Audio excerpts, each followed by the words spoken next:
Kemitraan yang berkeadilan.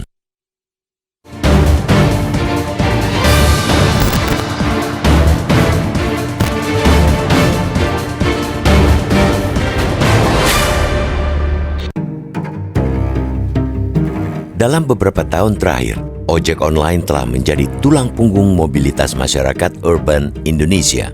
Kemudahan akses, kecepatan layanan, dan biaya yang relatif terjangkau menjadikan aplikasi transportasi digital sebagai pilihan utama. Namun di balik kemudahan yang ditawarkan kepada konsumen, terdapat realitas pahit yang dihadapi oleh para pengemudi ojol, yakni potongan aplikasi yang dirasakan memberatkan dan kebijakan yang dinilai tidak berpihak kepada mereka. Para pengemudi disebut sebagai mitra, namun mereka berada dalam posisi yang tidak setara.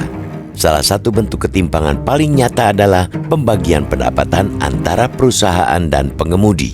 Potongan biaya aplikasi yang dikenakan oleh perusahaan penyelenggara aplikasi sering melebihi batas yang ditetapkan oleh regulasi. Keputusan Menteri Perhubungan Nomor KP 1001 tahun 2002 menetapkan bahwa potongan maksimal adalah 20%. Namun kenyataannya banyak pengemudi melaporkan potongan mencapai 30%, bahkan hingga 40% dalam beberapa kasus. Kondisi itu jelas bertentangan dengan regulasi yang ada. Di beberapa kasus, ketika insentif dipangkas, jumlah potongan bahkan lebih besar jika dibandingkan dengan pendapatan bersih yang dibawa pulang oleh pengemudi. Banyak pengemudi yang terpaksa bekerja lebih lama untuk memenuhi kebutuhan hidup dengan mengorbankan waktu istirahat dan kesehatan.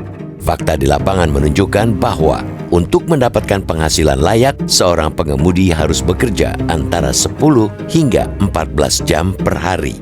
Hal-hal itulah yang menjadi tuntutan utama aksi mogok dan demonstrasi besar-besaran ojol yang serentak dilakukan di sejumlah kota. Mereka menuntut agar potongan aplikasi maksimal hanya 10%. Aksi mogok massal ini adalah reaksi atas akumulasi ketidakadilan yang dirasakan pengemudi dan sudah berlangsung lama. Perusahaan sering berdalih bahwa mereka hanyalah platform, bukan pemberi kerja.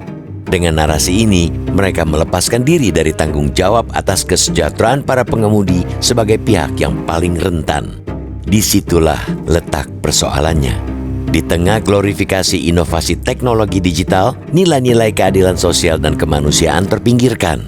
Ketika pengemudi dibayar murah demi efisiensi bisnis, maka teknologi bukanlah alat pembebas, melainkan dirasakan sebagai instrumen penindasan baru yang tak kasat mata. Situasi ini menciptakan hubungan kerja yang tidak hanya eksploitatif, tetapi juga tidak manusiawi. Pengemudi bukan hanya kehilangan kendali atas jam kerja, melainkan juga kehilangan nilai kerja itu sendiri. Dalam hubungan yang disebut kemitraan, nyatanya hanya satu pihak yang mengendalikan sistem, yakni aplikator.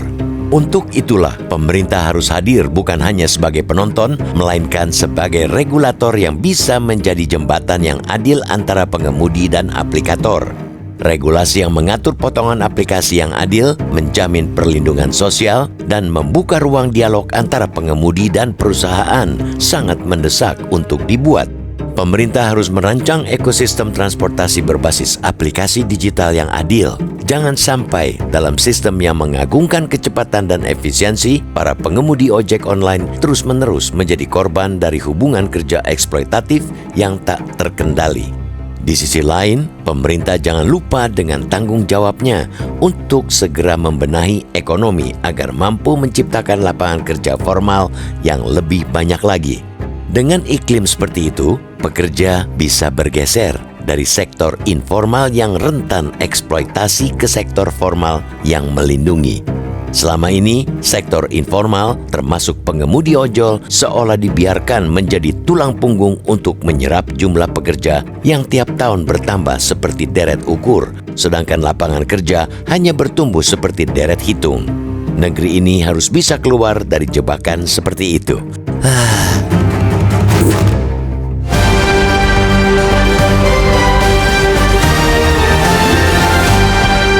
Jelajahi cara baru mendapatkan informasi. Download Metro TV Extend sekarang.